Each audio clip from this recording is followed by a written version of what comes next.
Hi friends, ఎలా ఉన్నారు? ఈరోజు వీడియోలో అప్పడాలతో ఒక కొత్త రెసిపీని ట్రై చేశాను.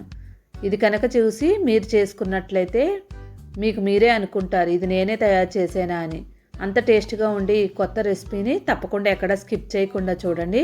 ఎక్కడైనా మిస్ అయినట్లయితే మనకి ఈ టేస్ట్ అనేది పూర్తిగా పోతుంది.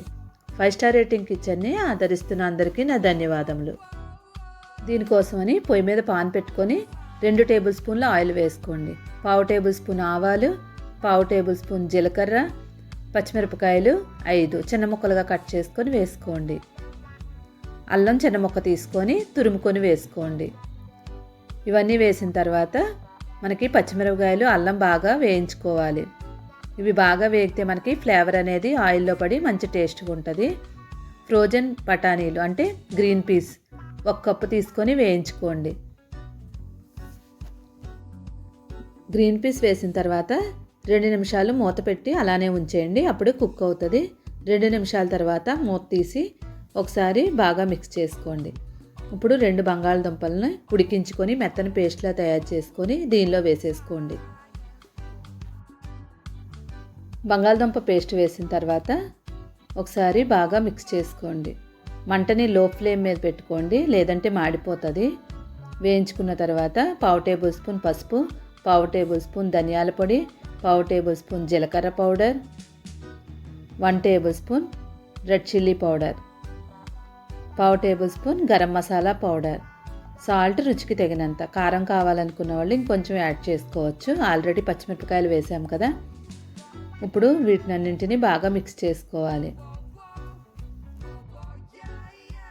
ఇది మిక్స్ అయిన తర్వాత చూడండి, ఇలాగ మిక్స్ అయిన తర్వాత దగ్గరికి అయిపోవాలి. ఎక్కడ వాటర్ అనేది లేకుండా చక్కగా దగ్గరికి అయిపోవాలి. ఇప్పుడు ఒక నిమ్మకాయని హాఫ్ ముక్క తీసుకొని దీంట్లో వేసుకోవాలి. ఆమ్చూర్ పౌడర్ ఉంటే 1 టేబుల్ స్పూన్ ఆమ్చూర్ పౌడర్ వేసుకోండి, లేదనుకున్న వాళ్ళు నిమ్మకాయ వేసుకోండి. కొత్తిమీర కొంచెం. ఇప్పుడు స్టవ్ ఆఫ్ చేసేసుకొని బాగా మిక్స్ చేసుకోండి. ఒకసారి ఉప్పు కారం సరిపోయిందో లేదో ఒకసారి చెక్ చేసుకోండి. ఆహా, సూపర్ అంటే సూపర్ ఉంది. ఇలా కూడా మొత్తం అంతా తినేయవచ్చు మనం కర్రీలాగా. ఇప్పుడు దీన్ని చల్లారనిచ్చి ఒక బౌల్లో వేసేసుకుందాం. ఇప్పుడు ఇది పక్కన పెట్టేసి వేరొక బౌల్ తీసుకుందాం. వేరొక బౌల్ తీసుకొని దానిలో మనం శనగపిండి 100 గ్రామ్స్ తీసుకొని దీనిలో వేసుకోవాలి. ఇప్పుడు దీనిలో కొంచెం వాటర్ యాడ్ చేసుకుంటూ మన బజ్జీ పిండి ఎలా ఉంటుందో అలాగా బ్యాటర్ని తయారు చేసుకోండి. మరీ పల్చగా ఉండకూడదు, చిక్కగా ఉండకూడదు. ఇలాగా బజ్జీ పిండిలాగా ఉండాలి. ఇప్పుడు దీన్ని పక్కన పెట్టేసుకోండి. ఏదైనా ఒక క్లాత్ని తీసుకోండి. ఇది చాలా మంచిది ఉండాలి, ఎందుకంటే మనం దీన్ని ఉపయోగించుకుంటాం. ఇప్పుడు ఏదైనా ప్లేట్ తీసుకోవాలి, భోజనం చేసే ప్లేటు. దానిలో కొంచెం వాటర్ని వేసుకోండి. ఎక్కువ అవసరం లేదు నిండా, కొన్ని ఉంటే సరిపోతుంది. వాటర్ వేసిన తర్వాత అప్పడాలు తీసుకోండి. ఇది ఏ అప్పడమైనా పర్లేదు. చూడండి, ఇలాగ అప్పడం తీసుకున్న తర్వాత వాటర్లో వేసి 2 నిమిషాలు అలానే ఉంచేయాలి. అటు ఇటు తిప్పుకుంటూ 2 నిమిషాలు, ఎక్కువసేపు ఉంచకూడదు. అలా అని కొంచెం సాఫ్ట్గా అయిన వెంటనే తీసి క్లాత్ మీద వేసేయాలి. ఇలా క్లాత్ మీద వేసాక అటు ఇటు తిప్పుకోవాలి, ఎందుకంటే దీని వాటర్ అంతా మన క్లాత్కి మొత్తం ఇంకిపోవాలి.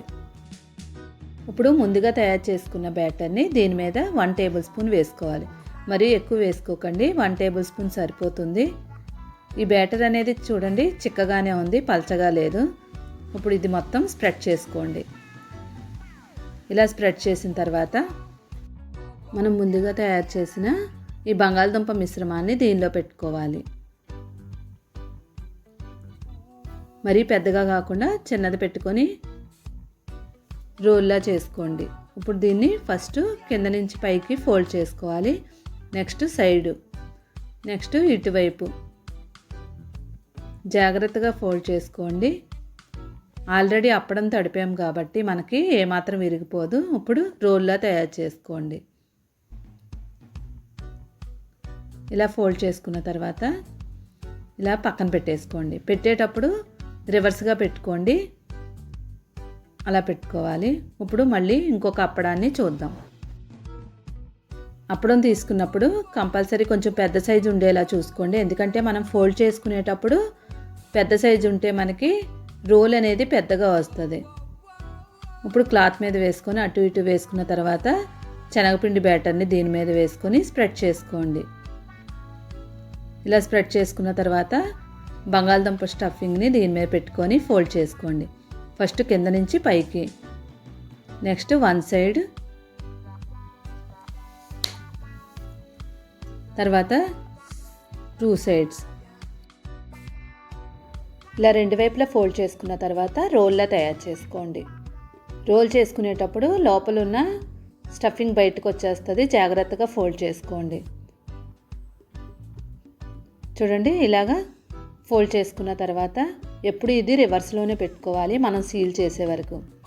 ఇది సీల్ చేయడానికి మనం వాటర్తో అయినా చేసుకోవచ్చు, కానీ వాటర్తో కరెక్ట్గా సీల్ అవ్వదు. అందువల్ల మనం దీనికోసమని 1 టేబుల్ స్పూన్ మైదా తీసుకుంటున్నాను. దానిలో కొంచెం వాటర్ని యాడ్ చేసుకొని పేస్ట్లా తయారు చేసుకోండి. ఇలా పేస్ట్లా చేసిన తర్వాత ఇప్పుడు మనం ఒక్కొక్క రోల్ని తీసుకొని ఈ మైదాతో మనం సీల్ చేసుకోవాలి.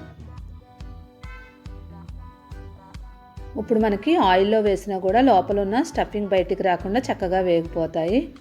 ఇలానే మొత్తం అన్నీ చేసుకోవాలి. ఇలా రెడీ చేసుకొని మనం ఇలా 1 మంత్ వరకు స్టోర్ చేసుకోవచ్చు ఫ్రిడ్జ్లో పెట్టుకొని. ఎప్పుడు కావాలంటే అప్పుడు వీటిని యూస్ చేసుకోవచ్చు. చూడండి, అన్ని ప్లేట్లో పెట్టేసుకున్న తర్వాత పొయ్యి మీద ఆయిల్ పెట్టుకోవాలి. ఆయిల్ హీట్ అయిన తర్వాత ఒక్కొక్క దాన్ని వేసుకోండి. ఎందుకంటే ఇది అప్పడాలు కదా, అందువల్ల తొందరగా వేగిపోతాయి. అందువల్ల మనం ఒక్కొక్కటి వేసుకొని వేపుకోవాలి. ఒకేసారి 2-3 వేసుకుంటే ఇవి తొందరగా క్రిస్పీగా అయిపోతాయి కాబట్టి అన్నీ ఒకేసారి తీయలేం కదా, అందువల్ల ఒక్కొక్కటి వేపుకోండి. ఇవి వేగేటప్పుడు మంటని హై ఫ్లేమ్ మీద కాకుండా లో ఫ్లేమ్ మీద పెట్టుకొని వేయించుకోండి. చూడండి, మన స్నాక్స్ రెడీ అయిపోయాయి. ఇలాగే మొత్తం అన్నింటినీ వేయించేసుకోండి. చూసారు కదా, ఎంతో ఈజీగా మనం అప్పడాలతో ఒక మంచి స్నాక్స్ తయారు చేసుకున్నాం. దీన్ని కట్ చేసుకొని ఒకసారి చూడండి ఎలా ఉందనేది. చూడండి, లోపల మనకి స్టఫింగ్ కూడా ఇలా ఉంది. చూసారు కదా, ఎంతో ఈజీగా ఈవినింగ్ స్నాక్స్ అప్పడాలతో తయారు చేసుకున్నాం. ఇది తింటే మాత్రం అస్సలు వదిలిపెట్టరు, మళ్ళీ మళ్ళీ చేసుకోవాలని అనుకుంటారు. ఈ వీడియో కనుక మీకు నచ్చినట్లయితే తప్పకుండా లైక్ చేయండి, షేర్ చేయండి. మరిన్ని వీడియోలు, వెరైటీ వీడియోలు చూడాలనుకుంటే 5 స్టార్ రేటింగ్ కిచెన్ని సబ్స్క్రైబ్ చేసుకొని పక్కనే ఉన్న బెల్ ఐకాన్ని క్లిక్ చేయండి. Thank you for watching 5 star rating kitchen. అప్పడాలతో కర్రీ కూడా తయారు చేశాను. మీకు కావాలంటే లింక్ డిస్క్రిప్షన్లో ఇస్తాను, చెక్ చేసుకోండి. Thank you.